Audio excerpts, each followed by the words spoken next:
She had gathered all of her courage just to meet her online boyfriend. But when she finally met him, in front of her came out a small, immature boy, completely childish and a bit middle school drama type. And the story didn't end there. While others win hearts with songs, this guy sang in such a voice like some mental torture was happening, totally beyond tolerance. The girl's name was Baek Shujen. Her background was simple, but with her hard work, she had already secured college admission before the actual admission time. Seeing this, her rich classmates were filled with jealousy. But Shujen wasn't like those girls who silently tolerate everything. She immediately took revenge, with a bit of sarcasm. She believed that even if she was raised in a single-parent family, if she had the determination, one day she would spend her life with someone who would support her through every hardship. But there was also a headache in Shujen's life, her younger brother. He remained stuck in games, while Shujen saved every single second of time to study. She believed that even one extra minute of study could change life. Because of this discipline, one night she was getting good sleep, but her brother's game voice ruined the entire sleep. In anger, Shujen went and pulled her brother's hair, a total bloodline suppression type scene. But the brother wasn't ready to leave the game at all. Shujen thought, if I have to handle my younger brother, then I'll have to be a little tough from childhood itself. And she used both hands. It got a bit too forceful. A bunch of hair came off, but the brother was still busy in the game. His reason? His classmates mocked him because he was lower level than them in the game. Hearing this, Shujen's blood boiled. Only I can scold my brother, not any outsider. And then she decided she would enter the game herself and teach them a lesson. Shujen played the game with full energy. Luckily, she got a whole night's time. But when the result came out weak, she blamed the profession. She was a support character, and her upgrade process was slow. Teamwork was needed. Then she made a bold announcement. Within 3 days, I'll complete full level. She started a monster hunting mission and targeted a group of wolves. Everything was ready. But suddenly a guy dropped in, Asia, with a totally stylish jump, and he stole Shujen's mission. Shujen confronted him. Her plan was intimidation, using seniority to dominate. But the guy turned out to be Black Flame Dragon, who said that he was 22, 3 years older than Shujen. Hearing this, Shujen got even angrier. She said she'll fight him in real life. At that moment, the wolves respawned, and Black Flame Dragon said, "Little girl, step aside, otherwise my high-level attack will injure you." In just a few seconds, he finished off all the wolves. And Shujen? She was a support, so she had to attack many times. Only then the wolves fell. But Black Flame Dragon had a weakness, low healing ability. Black Flame Dragon's attack power was very strong, but he had one weakness. As soon as he ran out of ammo, his advantage would disappear. That's why deep inside, he was quite impressed with Shujen's support role. Then the system announced a new team mission, in which you form a team and get double experience. Shujen and Black Flame Dragon had different professions, but this time it was complementary. The two of them cooperated for the first time, and within just a few attacks, they won. Shujen even recovered his health bar. Only one small wolf was left, which Black Flame Dragon finished off by grabbing Shujen and doing a spinning slash. Once all the small enemies were cleaned up, the boss, a big red wolf, appeared in front of them. Together, they formed a team and instantly took it down too. After this strong coordination, Black Flame Dragon sent Shujen a friend request. Along with that, he introduced her to 3 more members from his guild. The best part? Shujen helped her younger brother reach full level. But there was one confusion. She didn't want people to mistake her for a boy, so she came up with an idea. In the middle of their jokes, she became Black Flame Dragon's online girlfriend. After that, the two of them enjoyed the whole day in the game. During this time, Black Flame Dragon learned about Meijin, Shujen's background, her unreliable father, caring but stressed out mother, younger brother, and the girl crushed under the burden of responsibilities. After this game journey, their bond grew even deeper. Whether after class or on the way to school, they always had endless conversations. Shujen, from her heart, wanted to meet Black Flame Dragon in real life. But the boys' piano practice timing clashed, so they promised to meet in the future and learn music together. A few months passed. One day, the guild planned a party. Meijin was meeting all of them in real life for the first time. But there was one thing common among them. No one had ever seen Black Flame Dragon in real life. He never showed up at any meetups, but this time he came, only for Meijin. Then a handsome boy enters the room and Meijin excitedly stands up, but that boy walks past her and leaves. Right in front of everyone's eyes, another boy enters. A bit childish looking, awkward outfit. Meijin is completely shocked seeing him. That boy was Black Flame Dragon, with full middle schooler vibes. The whole scene was an emotional jolt, especially for Meijin. Everyone gets a bit confused. It feels like someone played a prank on them. And when the boy says he's even completed his army service, everyone gets more shocked. The grade of service wasn't clear. To break the tension, someone suggests, "Let's sing." And that was the very moment shown at the beginning of the episode, but as soon as he started singing, Meijin couldn't tolerate his voice. She turned off the music and began to cry. She immediately ran out of the room. That's when Black Flame Dragon ran after her. He revealed, actually, he was only 15 years old. He had lied about his age in anger. But later, when he formed a connection with Meijin and she said she wanted an elder brother, the boy tried to keep the act going. Black Flame Dragon eventually confessed his real age, 15 years, in front of Meijin. He admitted that in the beginning, he lied out of frustration, but after spending time with Meijin, his feelings became real. He truly started to believe their relationship was a part of destiny. He took out a symbolic key and wanted Shujen to break the seal and accept him. It was a sudden and emotional confession. To others, it might have seemed like a romantic moment, but for Zhu Jin, it was just awkward and uncomfortable, especially since her two classmates were also there, the ones who usually teased her. In that mood of anger and embarrassment, Zhu Jin said harsh words, everything she possibly could. She said she didn't even want to see this boy again, and then she stormed out. Right after she left, two mysterious men arrived and quietly took Black Flame Dragon away from there. This boy was actually a rich heir. His name was Ban Zhuyan, the sole successor of the Longsheng group, but because of his middle school syndrome personality during childhood, his father gave him a strict challenge to live like an ordinary person and learn everything from the basic level without revealing his real identity. Ban Zhuyan took his responsibilities seriously. During his mission, he exposed the corrupt people inside the company. After this success, the mayor personally gave him a new responsibility to become the head of Longsheng's sales division. Now, he wasn't just a trainee, he had become a key figure in the company. He no longer needed to hide his identity. The mayor gave him a detailed file with strategy and targets to double the company's stagnated sales. While reading that file, he saw an old familiar face, Zhu Jin. But after 16 years, his attention slipped right past her. He didn't even recognize her. The mayor clearly stated that he must follow 3 rules. Maintain a perfect image. Don't do anything that could bring disgrace. Don't have a messy private life. That's why only at night he would activate his old Chunabu, middle school drama mode, avatar, and attend underground parties. But sometimes unpredictable situations came up, which caused him a lot of trouble. One night, while going on a mission due to an urgent call from the mayor, he rushed and crashed into a car. And that car didn't belong to just anyone, it was Department Head Killer Shuchen's. This unusual title wasn't given to Zhu Jin without reason. She had become a strong and fierce employee, someone who, after emotional heartbreak, had lost all faith in love. Her first love had been with a boy who was childish, immature, and that encounter had been an emotional, critical hit for her. After that day, she started treating life like a game. She abandoned her healer profession and took on the role of an assassin. She exposed several department heads. Some harassed female colleagues. Others smoked openly in the office. Zhu Jin taught each of them a lesson on the spot. One by one, they resigned out of shame and exhaustion. Eventually, people in the company began fearing her. She had become an office legend, and now everyone was tense. Could young Ban Zhuyan, the new division head, actually survive working with Zhu Jin? Little did they know, the man who had kept his identity hidden all this time was now facing off against the very woman he'd once forgotten. Zhu Jin's old 7th-hand car was falling apart, and to make things worse, she got into an accident with it. Ban Zhuyan, now living a double life, was panicking. His identity had to stay hidden, and a late-night scene like this could easily blow his cover. So he quietly stepped out of the car wearing sunglasses. But in the middle of the night, his sunglasses and eccentric outfit only made a worse impression. Neither of them recognized the other, but Zhu Jin was instantly annoyed by his dismissive attitude and even tore up his law firm business card. Meijin, Zhu Jin, only wanted the guy to apologize and pay for the car repairs, but Ban Zhuyan just wanted to get out of there quickly. Zhu Jin, refusing to let it go, gave instructions to her colleague and then directly sat down in his car, determined to resolve the matter. At the emergency center, when she realized he was actually there for a medical reason, her anger softened a bit. Just then, an emergency vehicle zoomed past, and in that brief moment of distraction, Ban Zhuyan vanished from her sight. The reason the chairman was so strict with Zhuyan wasn't just because he was training him as the future heir, it was also because his own son had died due to the grandson's actions. That's why he couldn't tolerate even the tiniest mistake. But while the chairman could control the daytime image, he couldn't do much about what Zhuyan did at home. Zhuyan had secretly built a hidden room in his house, filled with action figures, fantasy props, and everything that supported his middle school syndrome alter ego. The next day, Zhu Jin vented to her friends about the night before. Her car had just come out of repairs, and now it was dented again. She was frustrated, and as she ranted in the elevator, Ban Zhuyan was quietly listening in from behind. He recorded everything. Later on, when Meijin openly criticized the new boss in the office, he heard that too, and mentally took note of every word. Later, when Zhu Jin went to the office, her teammates encouraged her to make peace with the new department head, so she knocked. But when no one answered, she walked straight in. What was supposed to be a simple working lunch turned tense. Zhu Jin tried asserting dominance by downing drinks one after the other,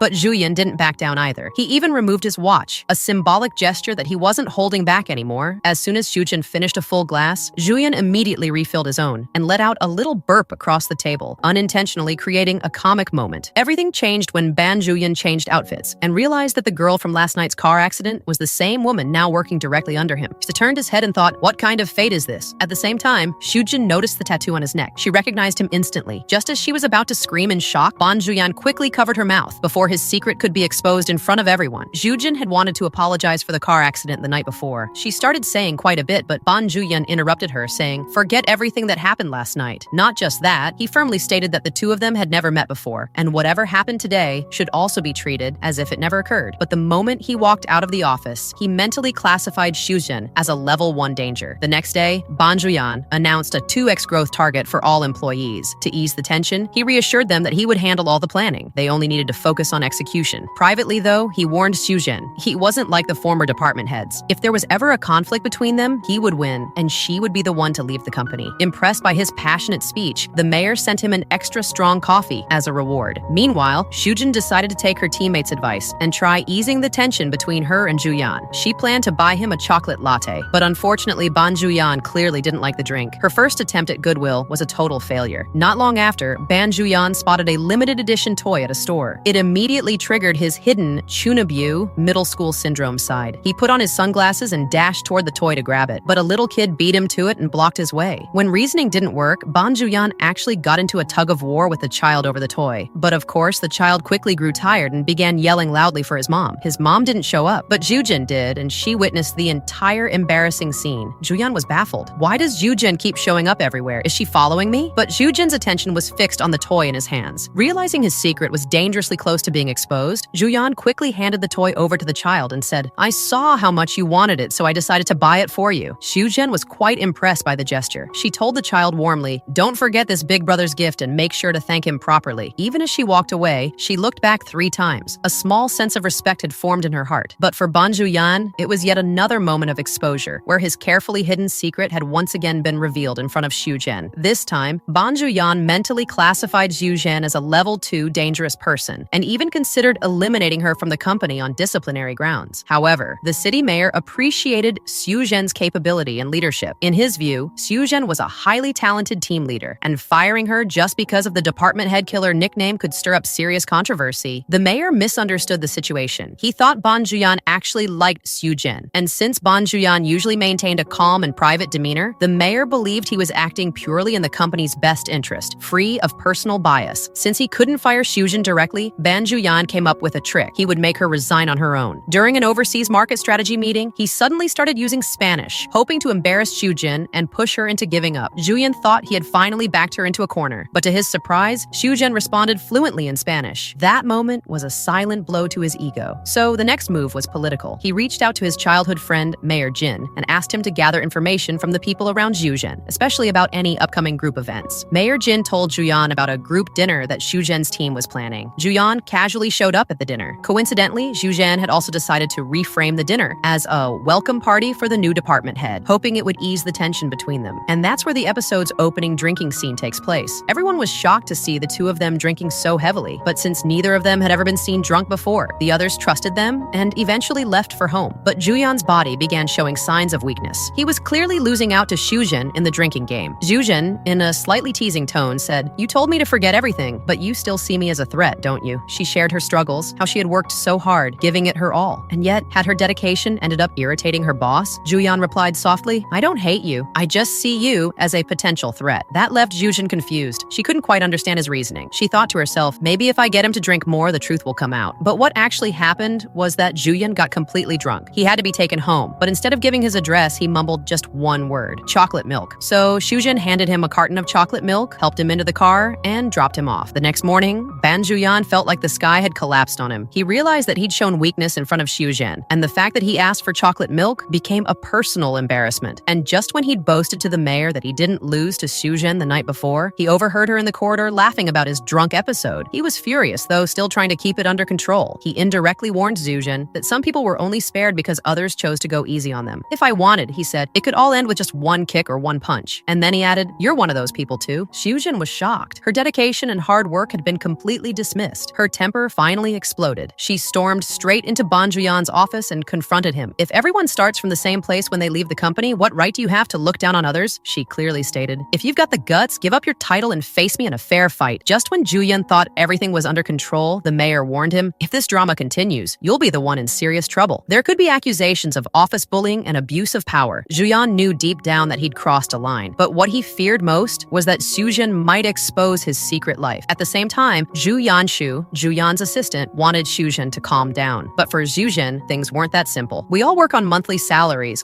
So what gives anyone the right to belittle someone else? I only told the truth," she said. But then she finally learned the full truth. Ban Juyan wasn't just any department head. He was the sole heir to the entire group. That's when everything made sense to her. So that's why he always acts like he's from a chaebol family. But now she was stuck. She didn't want to apologize, nor did she want to resign. Then she thought, chaebol people always have multiple identities, names, styles. There must be some weakness somewhere. So that night, Shujin came up with a plan. She would follow Juyeon and uncover his real face. Juyeon also had a gut feeling that someone was following him, but he couldn't figure out who the target was. The two of them ended up reaching the restroom one after the other. Shujin couldn't go inside, so she sat off to the side and thought, let's wait and catch him in the act. Finally, Juyeon walked out wearing a funky outfit. It didn't make any sense, but the look was definitely suspicious. Following him, Shujin ended up at a nightclub. It was crowded inside and she lost sight of Juyeon, but by accident, she suddenly bumped right into him. She was caught. Just then, a live performance began, and that saved her. That show turned out to be a game changer for Shujin. Juyeon's double life was exposed right in front of her. She took photos, clear evidence. Let's see what this chaebol boy does now, she thought. She sent the photos to Juyeon. Within minutes, a visibly tense Juyeon was at her door. Shujin was shocked. She thought it might be a new boyfriend or something, but it was Ban Juyeon himself. They sat at a fast food joint, and Juyeon clearly looked like a nervous wreck. He handed Shujin a confidentiality contract. Delete the photos. Don't tell anyone about his double identity, and whenever he calls, she must respond immediately. In return, he promised to keep her job safe. After the contract was signed, on the surface, everything seemed fine, but in reality, it turned into a surveillance contract. Juyeon started keeping track of Shujin's every move. Whether it was lunch or a quick snack break, he would find a reason to call her into his office. And then, he took it a step further. He started planning how to keep Shujin permanently by his side. In the office, Shujin was quietly feeding papers into the shredder. She thought maybe the sound would irritate Juyeon, but nope, he just put on his headphones, cool and unaffected. Shujin was confused. I just took a few photos. Why such a huge deal? Just because he's an heir? But heirs are still human, aren't they? For her, this wasn't some kind of newsworthy scandal. But for Juyeon, maintaining a flawless public image was everything. That's why whenever Shujin even slightly mentioned the photos in front of him, he'd feel like his secret was always on the verge of being exposed. The result? Not only did Shujin have to give up her personal time, she was also dragged to a shopping mall by Juyeon. At the mall, he turned her into his fashion advisor. After several rounds of trying on outfits, they finally settled on one, though it was only barely acceptable to Shujin. Juyeon picked out a dress for her too. It wasn't her favorite style, but it fit her so well that Juyeon was stunned. But Shujin refused to acknowledge it. It's okay, I guess. Turns out Juyeon was preparing to attend a chaebol party, but it wasn't to show off or flirt. His real goal was to meet with an important client. Shujin was a little worried. Getting involved in rich people's circles, it can get messy, but Juyeon brushed her concern aside. You seriously think like a cliche drama character? Where do modern Cinderellas even exist? He scoffed. Then he said to Shujin, just stay here. Don't go anywhere. I'll be back. After being dragged around all day, Shujin hadn't eaten anything, so she stepped away to look for something to eat. And right there, she ran into a rich brat, completely creepy, throwing cheap lines, and even trying to touch her inappropriately. Shujin gave him a solid kick, and that immediately caused a scene. The brat decided to teach her a lesson, but Juyeon showed up just in time. By evening, Shujin thought she'd finally get to go home, but guess what? Juyeon said, no, not yet. Hearing that, Shujin was about to explode. You said the job is secure, so what is this overtime torture? No lunch, no dinner? I'm starving. I'm dizzy. I'm done. She ordered 2 fast food meals,